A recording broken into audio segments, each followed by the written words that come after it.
चलिए तो boys and girls देखिए, ये हम लोग का सेमेस्टर 5 का इकोनॉमिक्स का पहला क्लास है 2024 बैच, क्योंकि तो बहुत दिन से ही पढ़ा रहे तो हर साल ही पढ़ाई होता है ये वाला। ये 2024 मतलब इस साल का पहला क्लास है इकोनॉमिक्स का। भाइयों और बहनों, सेमेस्टर 5 का जो इकोनॉमिक्स है वो देखो कैसा है, इकोनॉमिक्स और मैथ्स दोनों एक साथ है। 50 मार्क्स का इकोनॉमिक्स और 50 मार्क्स का मैथ्स, मतलब कि इसको लोकल लैंग्वेज में अगर हम लोग बोले तो 40 मार्क्स का इकोनॉमिक्स और 40 मार्क्स का मैथ्स, क्योंकि बाकी 20 मार्क्स पता है आपको कौन देगा, कॉलेज देगा। तो 40 मार्क्स का इकोनॉमिक्स है, 40 मार्क्स का क्या बाबू मैथ्स। दोनों मिला करके आपको कितना लाना है, सिर्फ 24 लाना है। सिर्फ कितना है, 24। ये सिर्फ 24 ना पढ़ाई का स्टार्टिंग में सिर्फ लगता है, और एग्जाम के टाइम में ना बहुत ज्यादा लग जाता है 24 marks, oh my God. But जो भी है दोनों मिला करके आपको कितना लाना है बताइए, सिर्फ 24 मार्क्स लाना है। ठीक है, तो अपना पढ़ाई को हम लोग स्टार्ट कर रहे हैं, ध्यान दीजिएगा। और कोचिंग का जो बुक है वो आप लोग को भेजा हुआ है, और हार्ड कॉपी प्रिंट हो जाएगा तो आपको बता दिया जाएगा कब लेना है, कैसे लेना है। फिलहाल हम लोग अपना पढ़ाई को स्टार्ट कर रहे हैं। चलिए देखिए, तो semester 5 economics first class 2024 batch ready. चलिए देखिए, एक साथ इको और मैथ्स दोनों का बुक है, देखिए। चलिए स्टार्ट करें।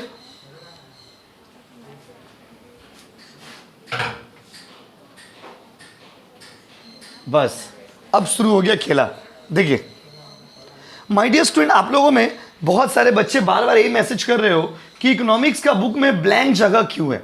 आपके मन में सवाल आ रहा है, ब्लैंक जो जगह है, खाली जो स्थान है वो क्यों है। तो माय डियर स्टूडेंट, इकोनॉमिक्स का बुक में खाली जगह इसलिए है क्योंकि जैसे इसमें ना डायग्रामेटिकल पार्ट बहुत ज़्यादा है, तो डायग्राम अगर हम लोग बना हुआ दे देंगे तो आप समझिएगा कैसे।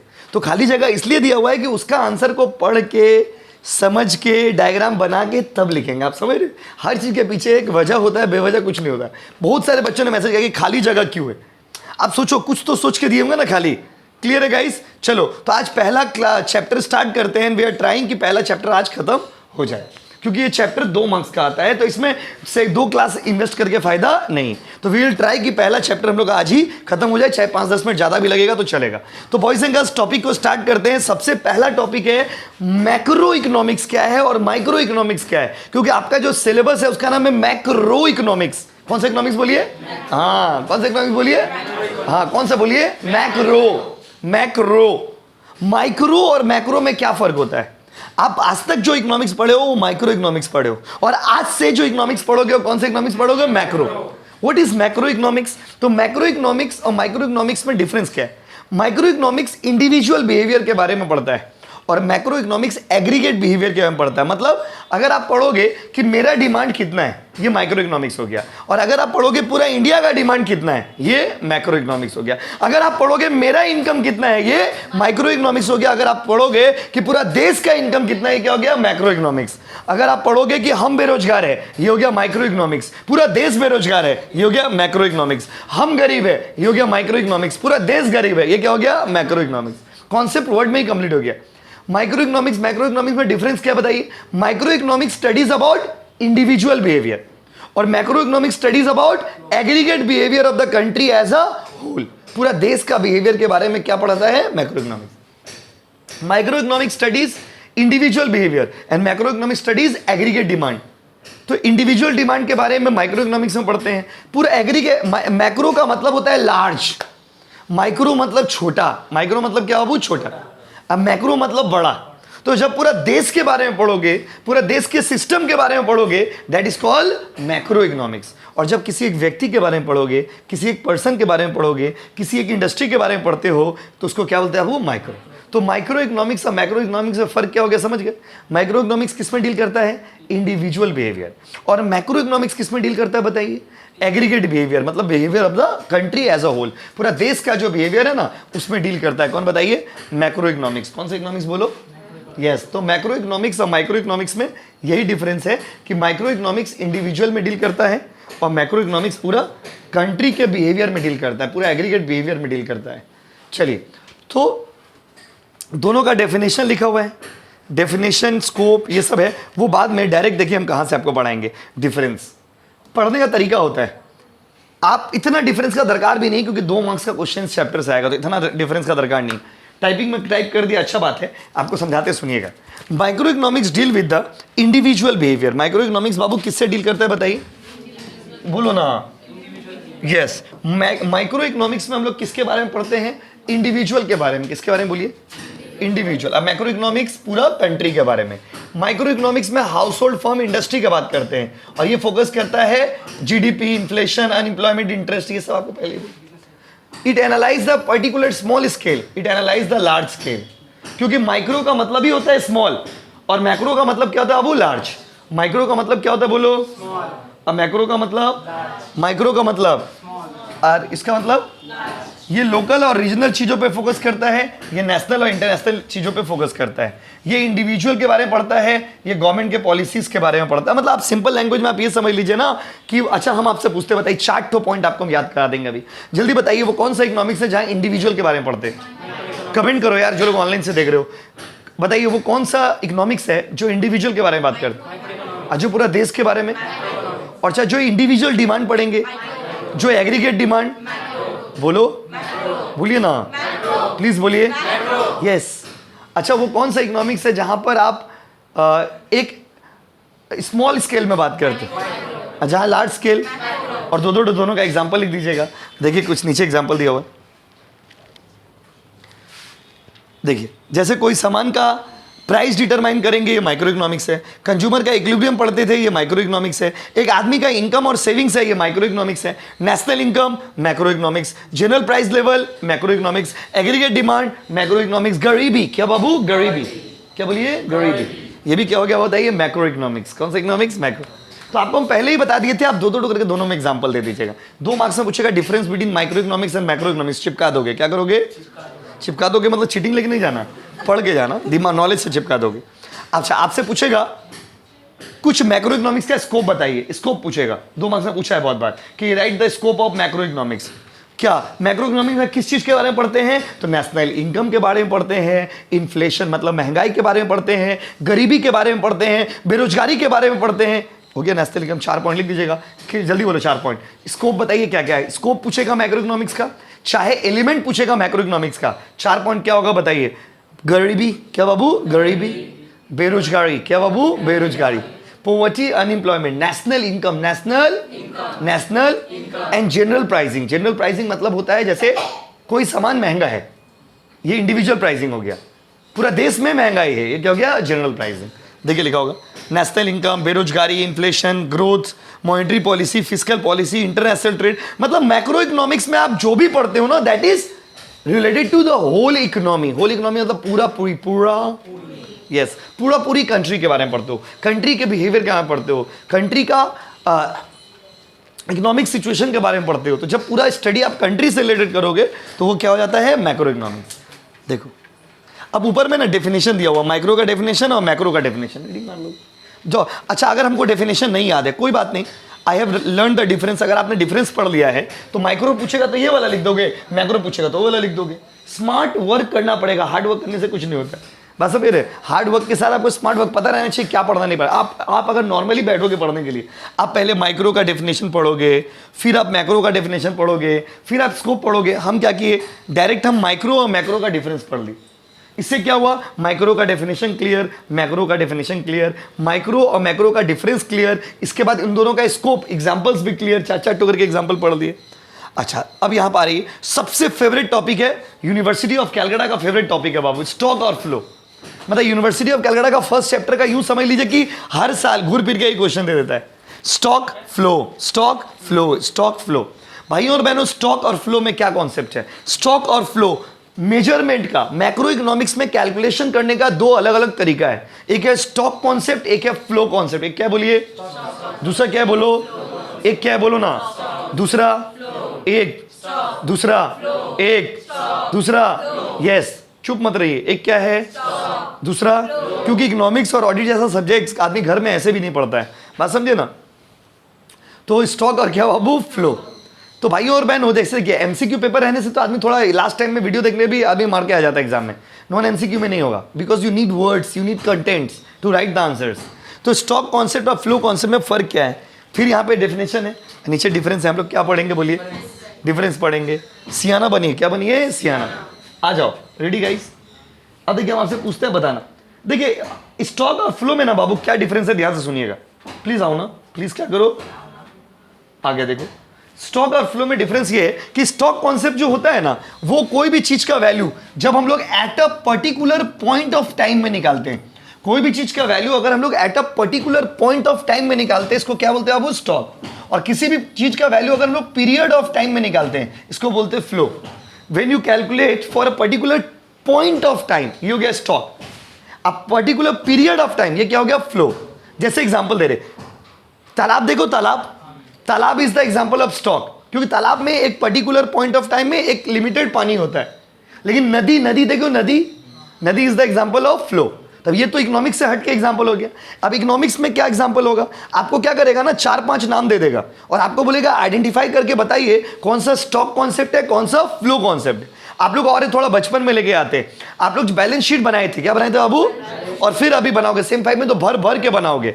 तो आपने बैलेंस शीट बनाया था बचपन में, बैलेंस शीट में क्या लिखते थे, बैलेंस शीट एज एट, तो balance sheet at a particular point of time, मेरे पास कितना एसेट है और कितना लायबिलिटी। तो balance sheet is the example of stock concept. लेकिन जब आप कहते हो प्रॉफिट एंड लॉस अकाउंट, याद करिए, तो प्रॉफिट एंड लॉस अकाउंट में हम लोग क्या लिखते थे, for the period ending on, for the year ending on, मतलब एक साल में कितना पैसा आया और कितना पैसा गया। तो स्टॉक कॉन्सेप्ट और फ्लो कॉन्सेप्ट में डिफरेंस क्या हो गया बताइए। Stock concept is that variable which helps to do the measurement at a particular point of time, but the flow concept helps to do the calculation for the period of time.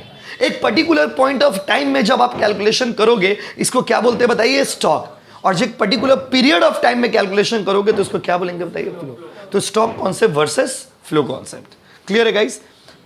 It relates to the value of any variable at a particular point of time. It represents the values through the specific time period. It does not have time dimension. It has time dimension. ये static है, मतलब fix है, और ये changing nature का है। ये particular point में बताता है और ये particular period में बताता है। एक ही चीज फिर से लिख दिया है। The status of overall economy at a given period is represented here. The changes within the economy are displayed. यहाँ पर country का क्या पोजीशन है एक पर्टिकुलर पॉइंट में वो पता चलता है। वहां पर कंट्री का पूरा इकोनॉमिक कंडीशन में क्या क्या चेंजेस हुआ है वो, मतलब सिंपल लैंग्वेज समझिए तो this is static concept, it is dynamic concept. आप देखोगे तो 1 2 3 वहां तक, और थोड़ा बंद कर दीजिए इसे,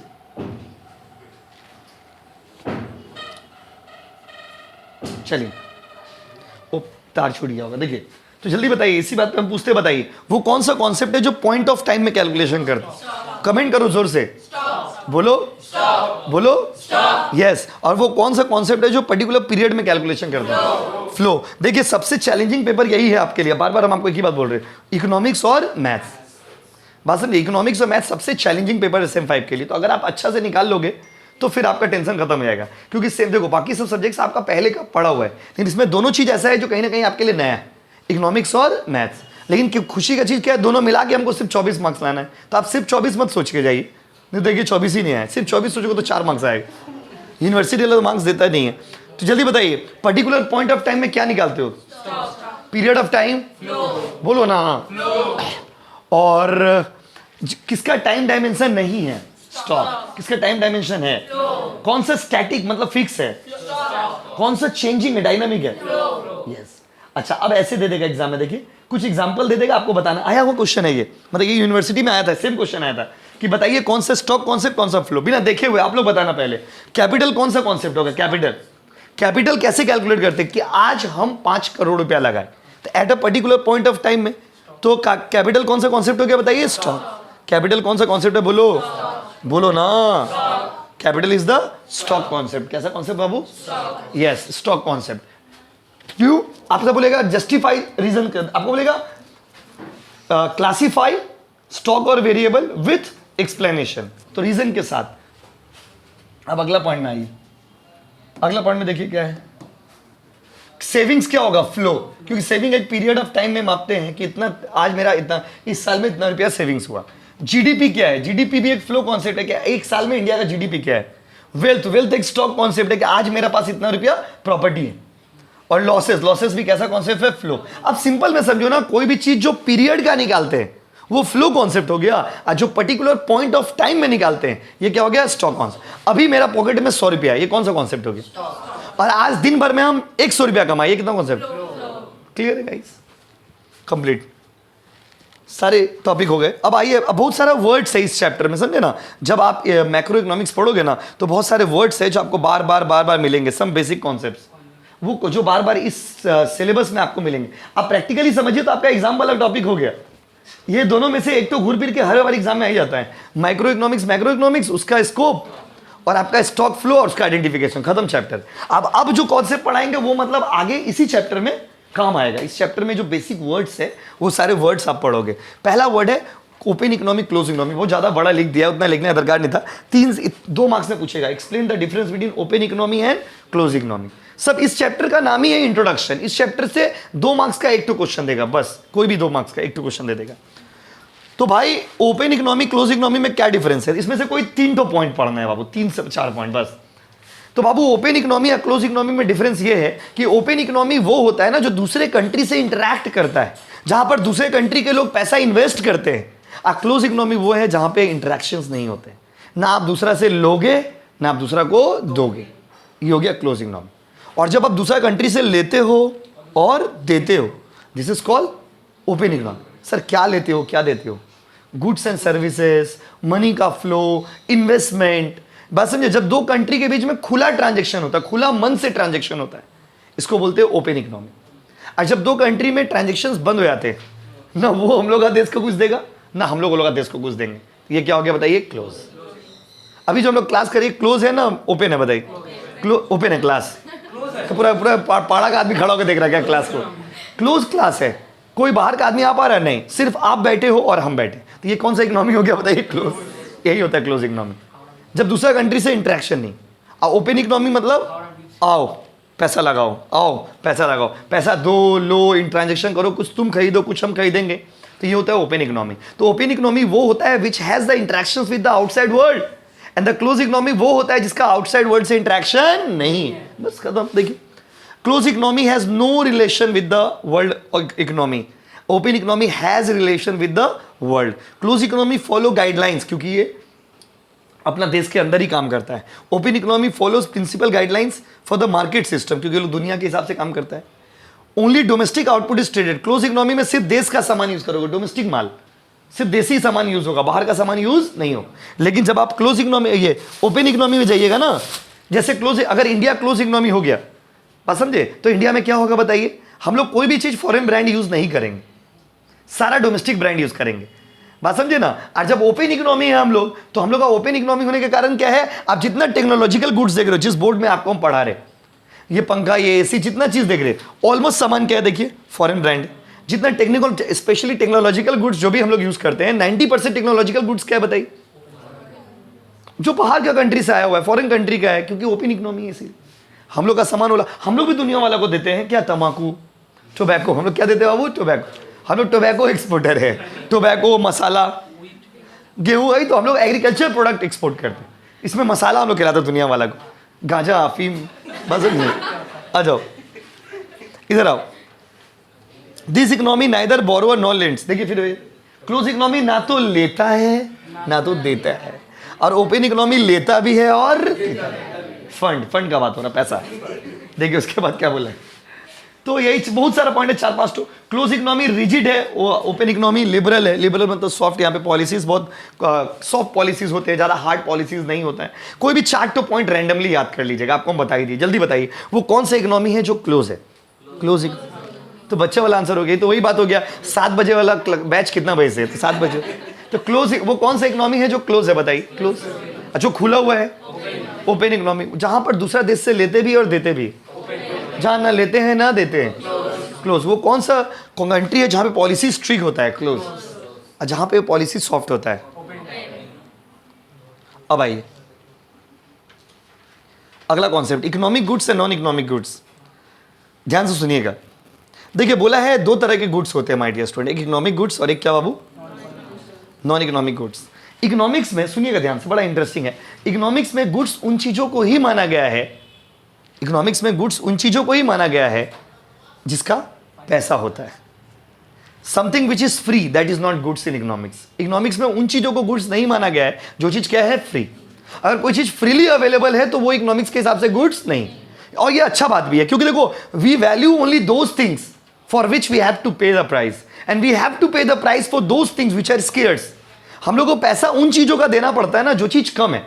जो चीज ज्यादा है उसके लिए यू डोंट पे। जैसे हवा दे दें, खुला आसमां, हंसी वादियां, तो हवा का पैसा देते हो क्या? नहीं देते हो आप, इसीलिए हवा का इज्जत नहीं। लेकिन पानी का इज्जत कुछ एरिया में, कुछ एरिया में नहीं। जहां पर पानी नहीं है वहां पे पानी का बहुत इज्जत। जैसे हम लोग इस एरिया में जहाँ पे ट्यूशन हम लोग पढ़ा रहे, हम लोग एरिया में क्या है, पानी का, पीने वाला पानी का बहुत दिक्कत है। तो आदमी गाड़ी आता है KMC से, वहाँ पे पानी लेने आते हैं या फिर पानी खरीद के पीते हैं। लेकिन कुछ एरिया ऐसे कोलकाता में जहाँ पे पानी बहुत ज़्यादा है, अबंडेंस में पानी पड़ा हुआ है, गिर रहा है। पाकसगज तरफ एरिया में चले जाइए आप, पानी एकदम गिर रहा है, लेकिन किसी को पानी का केयर नहीं। तो यहाँ पर क्या है ना, लोग देखिए इसका मतलब क्या हुआ, जो चीज़ ज़्यादा होता है ना इंसान उसका कदर नहीं करता है, और जो चीज़ कम होता है ना आदमी उसका कदर करता है। इसलिए आप लोग को हमेशा क्या बोला जाता है, आप लोग को ये चीज़ इकोनॉमिक्स सीखने का है कि always don't make your self free for anyone. अपने आप को फ्री मत कर दीजिए किसी के लिए। फ्री मत समझ रहे ना, जिससे तिससे आप बात कर ले रहे हो इंस्टाग्राम पे, फेसबुक पे, अबला डिबला बेबला से बात कर ले रहे हो। कोई अगर आपको बोल दिया नाइस पीक, ऑसम पीक, सुंदर, बोला नाइस है इसलिए नाइस बोला, क्या प्रॉब्लम है? लेकिन आप क्या वो खुश हो जाते हो, यही प्रॉब्लम है। बाद में स्कैम का शिकार हो जाते हो बाद में स्कैम का शिकार हो जाते हो। इसीलिए अब आप लोग का लेवल में ये सब चीज़ तो बोलने का नहीं, आपको समझने खुद समझ जाइए कि अपने आप को उतना फ्री मत बना दीजिए कि जो तो आपसे मजाक कर ले रहा, जो तो आपको जो तो बोल दे रहा, आपका तो वेट कम हो जाएगा, आपका तो वैल्यू कम हो जाएगा। बात समझ रहे ना। इसीलिए अब जैसे कुछ आप लोग क्या देखते हो, खैर आप लोग में तो अभी तक नहीं देखे किसी बच्चे को, बट नॉर्मली क्या देखोगे, कुछ एक दो बच्चे ऐसा होता है, आप लोग में जो लोग यूट्यूब से क्लास कर रहे हो, आप लोग में से कोई ऐसा होगा एक दो जो लोग क्या है बोलिए तो क्लास में जाएगा तो भी मोबाइल में बात करेगा, हर चीज में बाबू को रिपोर्टिंग करता है। रिपोर्टिंग समझते हैं, बाबू को इन्फॉर्म करता है। क्लास कोचिंग का पास आ गया तो स्नैप करके भेज दिया, बाबू कोचिंग का पास पहुंच गए। पर चल रहा तो पैर का स्नैप भेज दिया, कोचिंग में पाँव चप्पल खोला तो चप्पल का स्नैप बना दे रहा, पाँव रख रहा तो पाँव का स्नैप बना दे रहा, क्लास स्टार्ट हुआ तो स्टार्ट का स्नैप बना दिया, क्या नाम है, स्टैंड लगाया उसका स्नैप बना दिया। बस अगर गर्दन भी हिलाएंगे ना तो गर्दन हिलाने का भी स्नैप भेज दे रहा है, तो क्या बोलिएगा। तो वो सब क्या है, वो लोग अपना वेट कम कर लिया, वैल्यू कम कर लिया। इकोनॉमिक्स बोला कि ऐसा चीज़ों का इज्जत नहीं है हमारे, जो चीज़ अपना वैल्यू कम कर लेते हैं। तो try to make yourself scarce. Scarce मतलब कम।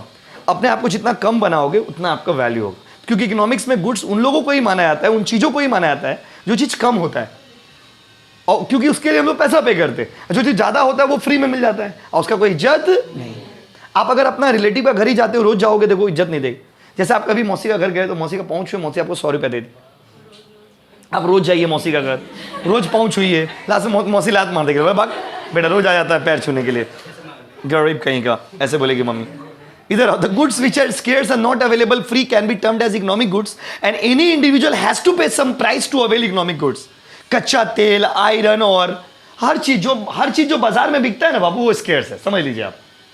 और on the other hand the goods which are available free and not transacted in the market, free में अवेलेबल है, मार्केट में बिकता नहीं, उसका कोई प्राइस नहीं है, इसीलिए कोई इज्जत भी नहीं।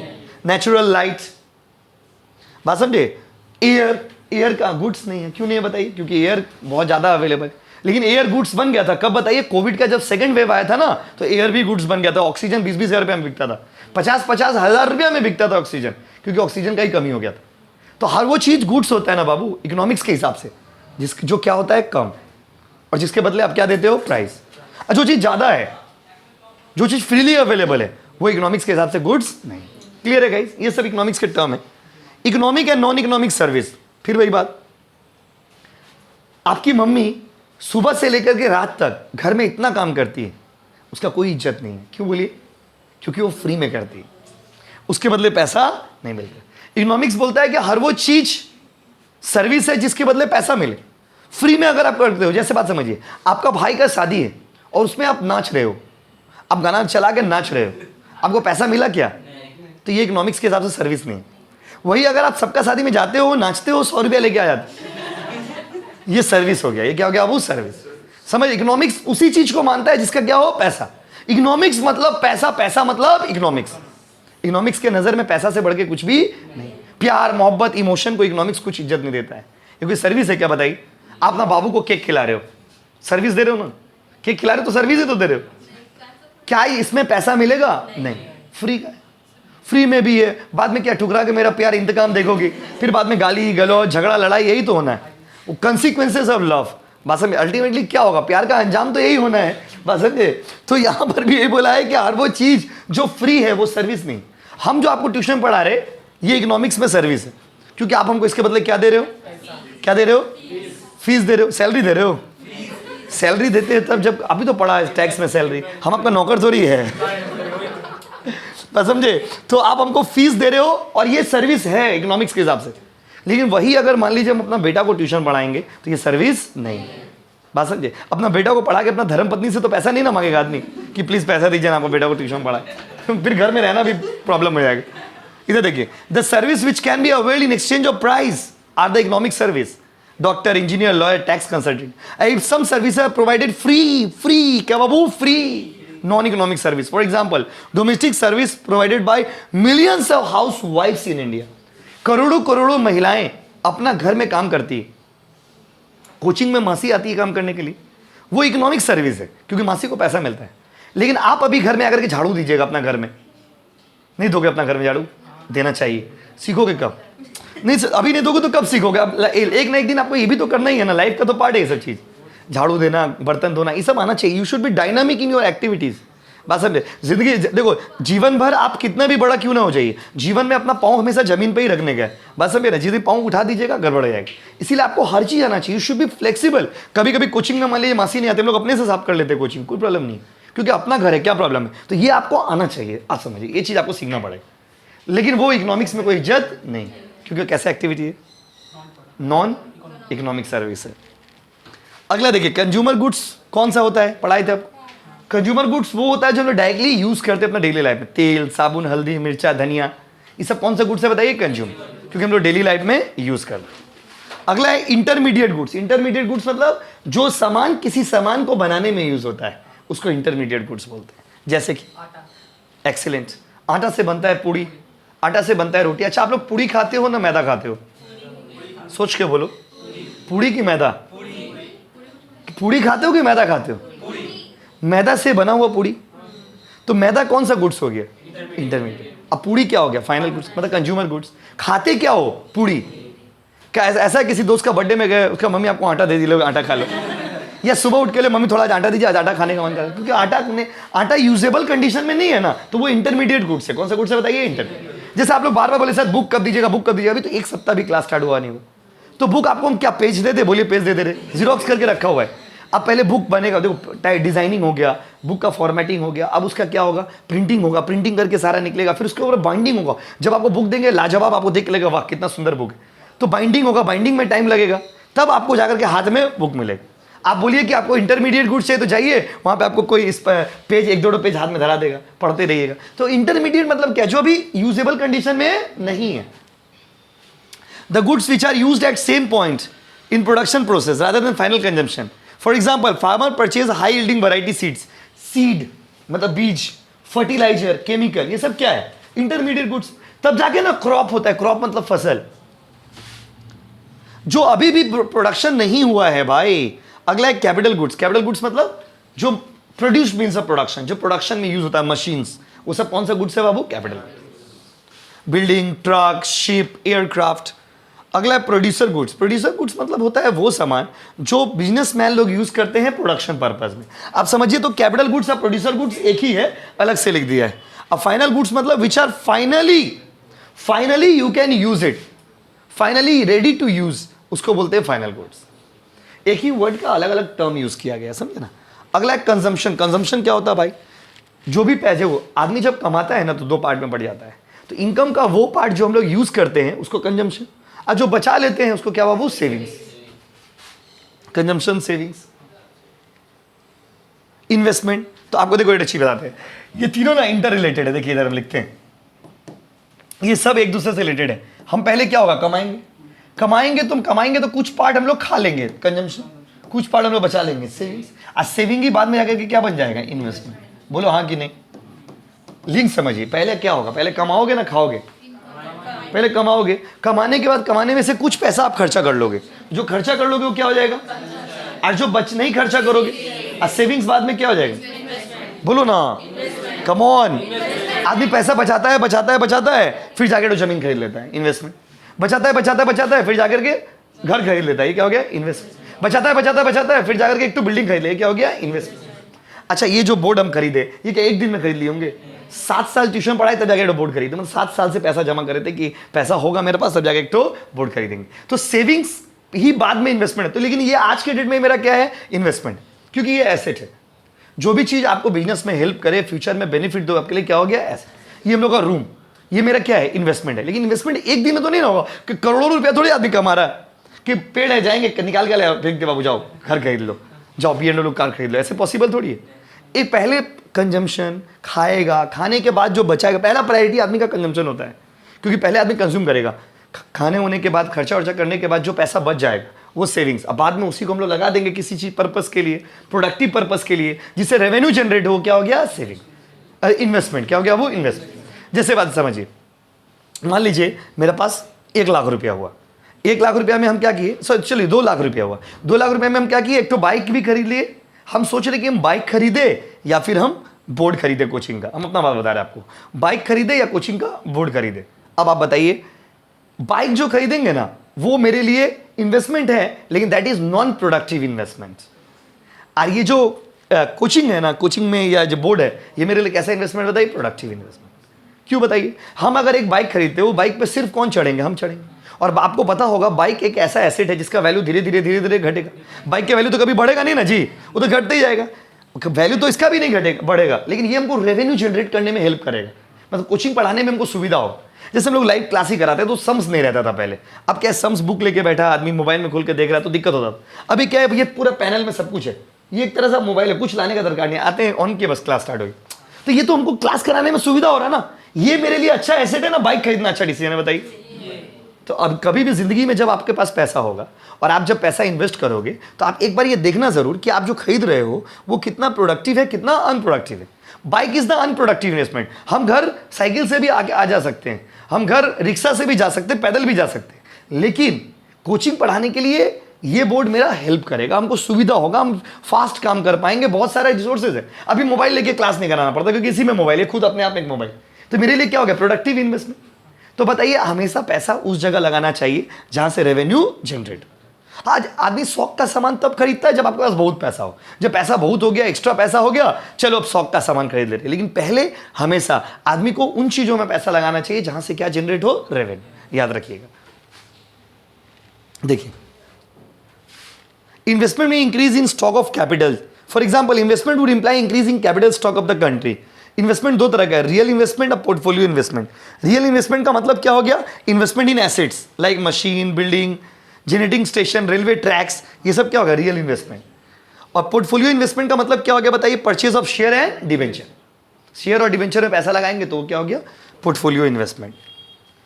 इन्वेंट्री इन्वेस्टमेंट मतलब स्टॉक में पैसा लगाना, स्टॉक में जब पैसा लगाएंगे तो इन्वेंट्री इन्वेस्टमेंट। फिक्स इन्वेस्टमेंट मतलब क्या हो गया बताइए, फिक्स एसेट्स, टेंजिबल एसेट्स में पैसा लगाना। अगला है ग्रॉस इन्वेस्टमेंट, ये अलग अलग टर्म यूज किया गया। ग्रॉस इन्वेस्टमेंट मतलब होता है मोटा मोटी इन्वेस्टमेंट। और नेट इन्वेस्टमेंट का मतलब होता है ग्रॉस इन्वेस्टमेंट माइनस डेप्रिसिएशन। जैसे मान लीजिए 1 लाख का कोई मशीन खरीदे आप, तो ये ग्रॉस इन्वेस्टमेंट हो गया, और उसमें डेप्रिसिएशन 10,000 है, तो 1 लाख में से 10,000 माइनस कर दिए तो नेट इन्वेस्टमेंट कितना हो गया, 90,000। कितना हो गया बताइए, 90,000 हो गया। ये सब उतना इंपॉर्टेंट नहीं है एग्जाम के लिए, बस एक बार रीडिंग कर लीजिएगा कौन से पर्पस के लिए। खत्म, चैप्टर कंप्लीट, ठीक है। Thank you so much. जाओ 2 मार्क्स का, लेकिन कोई बहुत खुशी का बात नहीं क्योंकि 2 मार्क्स का चैप्टर था तो कंप्लीट होना भी चाहिए। 2 मार्क्स का चैप्टर में अगर 2 क्लास लेंगे तब तो फिर पढ़ाई कंप्लीट नहीं होगा। बस थैंक यू। तो अगर आप एक 2-3 बात, इस चैप्टर से इंपॉर्टेंट क्वेश्चन कौन सा वो भी आपको बता देते हैं। Stock flow, micro economics, micro economics का स्कोप, मैक्रो इकोनॉमिक्स का 2-4 एग्जाम्पल, और उसके बाद फिर आपका intermediate goods, capital goods, final goods. बस बात समझ रहे ना, ये स्टार्टिंग का इकोनॉमिक गुड्स, नॉन इकोनॉमिक, तो स्टार्टिंग का 2-4-5 कॉन्सेप्ट जो है वही ज्यादा इंपॉर्टेंट इस चैप्टर से। देखिए यहां से जो है ना, ये यहां से जो पार्ट है ना नॉट इंपॉर्टेंट, सेविंग वाला पार्ट से जो है वो not important for the exam, वो बस कॉन्सेप्ट के लिए जरूरी था। Thank you so much. चलो